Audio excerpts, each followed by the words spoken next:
Hello my dear student, स्वागत है आप सभी का आपका अपना यूट्यूब चैनल महाशारदे टीचिंग सेंटर में। क्या आप क्लास 12th बिहार बोर्ड का स्टूडेंट हैं और 2025 में बोर्ड का एग्ज़ाम देने वाले हैं? तो मेरे दोस्त, आज का क्लास आपके लिए काफ़ी स्पेशल होने वाला है, क्योंकि आज के क्लास में हम लोग पढ़ने वाले हैं क्लास 12th हिंदी के काव्य खंड का चौथा चैप्टर जिसका नाम छप्पय है। क्या चौथा चैप्टर जिसका नाम छप्पय है और जिसके कवि नाभा दास हैं। क्या जिसके कवि नाभा दास हैं। और आज की क्लास में हम लोग पढ़ेंगे, क्या आज की क्लास में हम लोग पढ़ेंगे लेखक परिचय, साथ ही साथ महत्वपूर्ण बिंदु। क्या लेखक परिचय के साथ महत्वपूर्ण बिंदु।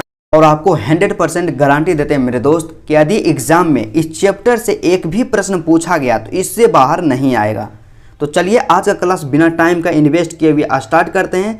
बस आपसे एक छोटा सा रिक्वेस्ट है, यदि आप मेरे चैनल पे नए हैं तो चैनल को जरूर सब्सक्राइब कर लीजिए, और यदि आप इसका फ्री पीडीएफ नोट्स लेना चाहते हैं तो डिस्क्रिप्शन में टेलीग्राम का लिंक दिया हुआ है, वहां से आप जाकर के टेलीग्राम को जरूर ज्वाइन कर लीजिए। तो चलिए आज का क्लास बिना टाइम का इन्वेस्ट किए हुए स्टार्ट करते हैं।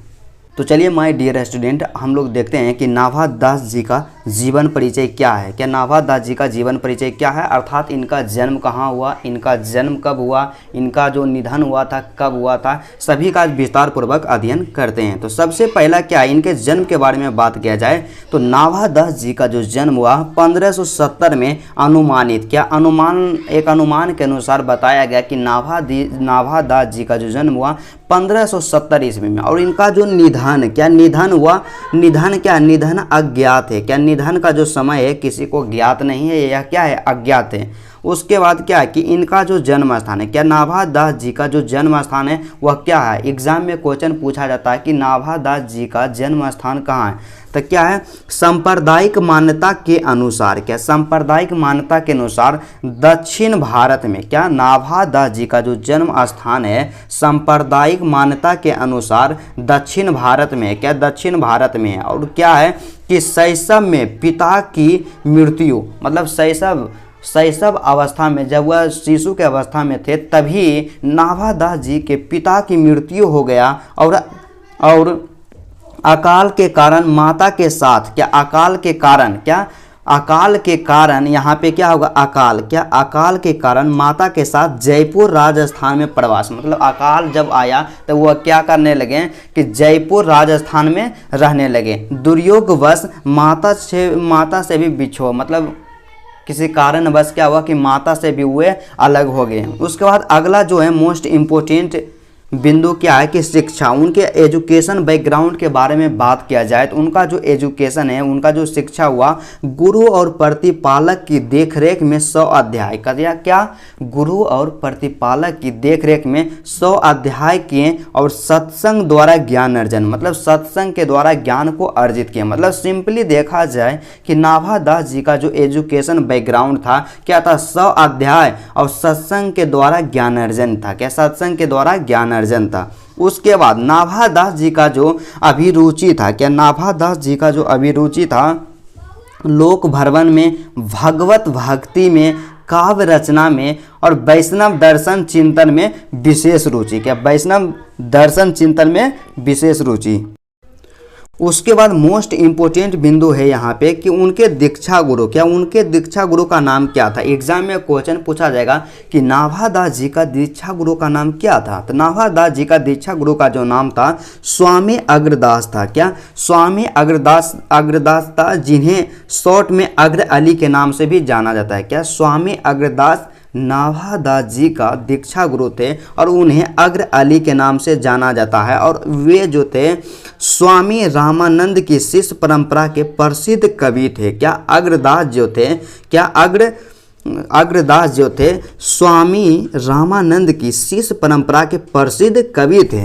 उसके बाद नेक्स्ट जो है नाभा दास जी का जो अस्थाई निवास, क्या अस्थाई क्या हुआ, अस्थाई निवास जो था वृंदावन था। क्या वृंदावन नाभा दास का जो अस्थाई निवास था। इससे क्वेश्चन पूछा गया था एग्जाम में पिछला बार कि नाभा दास जी का जो अस्थाई निवास है कहाँ था। तो नाभा दास जी का अस्थाई निवास वृंदावन में था। बस उसके बाद मोस्ट इम्पोर्टेंट जो है क्या है उनकी कृतियाँ और एग्जाम में इससे अक्सर क्वेश्चन पूछा जाता है कि नाभा दास की कृतियाँ निम्नलिखित में से कौन है, इस तरह से क्वेश्चन पूछा जाएगा।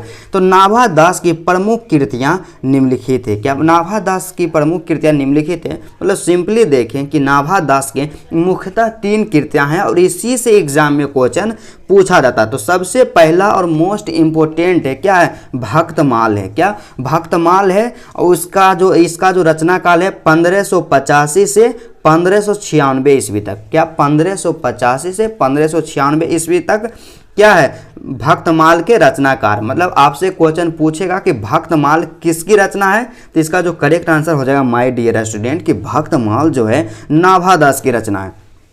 उसके बाद अगला जो है दूसरा रचना है नाभा दास का अष्टयाम। क्या अष्टयाम मोस्ट इम्पोर्टेंट, इसको आप क्या कीजिए 3 स्टार या 5 स्टार जो लगाना लगाइए, इतना इम्पोर्टेंट है कि एग्जाम में इससे अक्सर क्वेश्चन पूछा जाता है। तो अष्टयाम जो है ये जो है गद्य में है। क्या गद्य में है और ब्रज भाषा में। क्या गद्य में ब्रज भाषा में। उसके बाद तीसरा जो मोस्ट इम्पोर्टेंट कृति है क्या प्रकीर्ण पद है। क्या प्रकीर्ण पद है, मतलब सिंपली आप रखिए कि नाभा दास के मुख्यतः 3 कृतियां हैं, पहला भक्तमाल, दूसरा अष्टयाम और उसके बाद प्रकीर्ण पद। उसके बाद अगला जो क्या है मोस्ट इम्पोर्टेंट है कि कवि, क्या उनके बारे में विशेष बात किया जाए कि कवि नाभा दास की पारिवारिक सामाजिक पृष्ठभूमि अधिकतर विद्वानों के मुताबिक दलित वर्ग की थी। मतलब सिंपली आप समझिए कि नाभा दास जी तो जो थे दलित समाज से आते थे। क्या दलित समाज से नाभा दास जी थे। तो चलिए अब हम लोग देखते हैं कि इस चैप्टर के मोस्ट इम्पोर्टेंट पॉइंट जिससे कि एग्जाम में अक्सर क्वेश्चन पूछ लिया जाता है। तो सबसे पहला मोस्ट इम्पोर्टेंट पॉइंट है क्या है कि नाभा दास जी जो है सगुणोपासक राम भक्त कवि थे। क्या नाभा दास जी है जो सगुणोपासक राम भक्त कवि हैं। क्या राम भक्त कवि हैं नाभा दास। आपसे यहाँ पे क्वेश्चन पूछा जाएगा माय डियर स्टूडेंट कि नाभा दास जी कैसे कवि हैं। तो नाभा दास जी हैं क्या सगुणोपासक राम भक्त कवि हैं। क्या सगुणोपासक राम भक्त कवि हैं। उसके बाद मोस्ट इम्पोर्टेंट और नेक्स्ट पॉइंट है यहाँ पे क्या है कि कवि नाभा दास गोस्वामी तुलसीदास के समकालीन थे। क्या कवि नाभा दास जी तो जो थे गोस्वामी तुलसीदास के समकालीन थे। मतलब तुलसीदास का जो समय था, रचना काल था या जीवन जो था वह नाभा दास के समकालीन था। और क्या है कि भक्त कवि अग्रदास के शिष्य थे। क्या भक्त कवि अग्रदास के शिष्य थे। तो आपको बताएं कि नाभा दास के दीक्षा गुरु कौन थे, अग्रदास। क्या अग्रदास थे।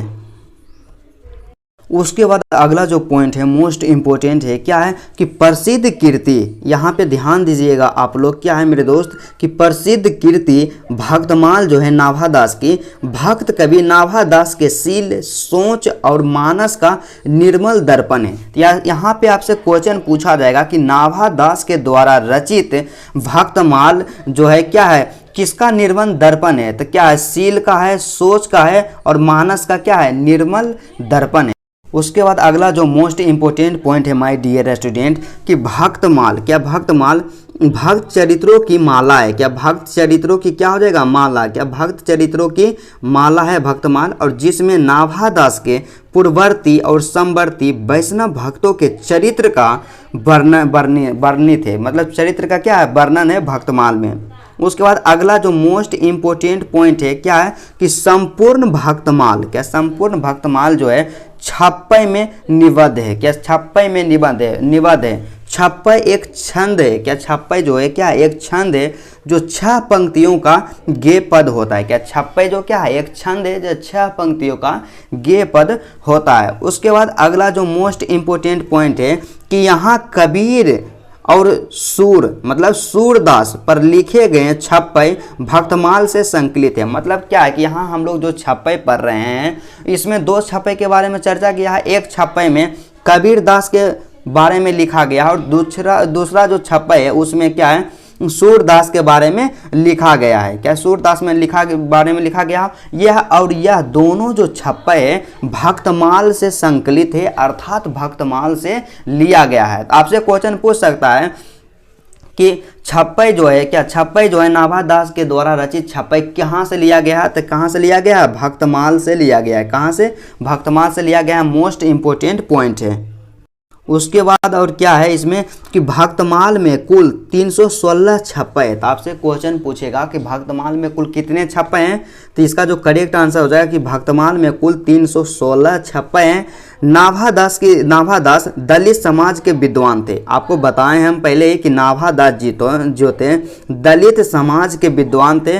और क्या है कि भक्तमाल में कुल 200 भक्तों का चरित्र वर्णित है। क्या, भक्तमाल में कुल 200 भक्तों का चरित्र वर्णित है। मतलब आप सिंपली याद रखिएगा कि नाभादास जी के द्वारा जो छप्पे है वह भक्तमाल से लिया गया है। भक्तमाल में कुल 316 छप्पे है। क्या, भक्तमाल में कुल 316 छप्पे है और भक्तमाल में कुल 200 भक्तों का चरित्र वर्णित है। क्या, 200 भक्तों का चरित्र वर्णित है। तो चलिए आज का क्लास यहीं तक रहता है। यदि आपको वीडियो अच्छा लगा तो वीडियो को दिल से लाइक कीजिएगा और मेरे चैनल पे यदि आप नए हैं तो चैनल को जरूर सब्सक्राइब कर लीजिएगा। तो चलिए आज का क्लास यहीं तक रहता है, फिर आपसे मिलते हैं नेक्स्ट वीडियो में।